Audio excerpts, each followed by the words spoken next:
ఇక సరిపోద్దండి.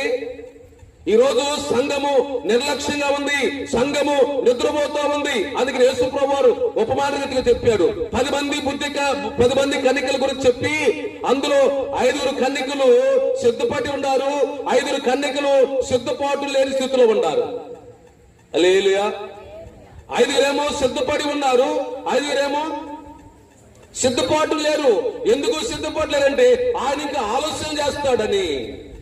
పెళ్లి కుమారుడు అదిగో ఇంకా ఆలస్యం చేస్తున్నాడని చెప్పి ఏం చేస్తాడంట? అమ్మ ఈ రోజు చాలా మంది కూడా ఆయన వస్తారన్న సంగతి మర్చిపోయారు. ఎంతసేపు ఒక క్రైస్తవులు కూడా ఏమి తిందుమా, ఏమి త్రాగుదామా, ఏమి ధరించుకుందామా ఈ దేహమును గురించి ఓ చింతపడుతున్నారు తప్ప ఇది కొంతకాలమే, ఇది అశాశ్వతమైనది అనే ఆలోచన ఈ రోజు సంఘం మర్చిపోయారు. దేవుని స్తోత్రం. లాజరు ఉన్నాడు, ఈ భూమి మీద సరైన వస్త్రం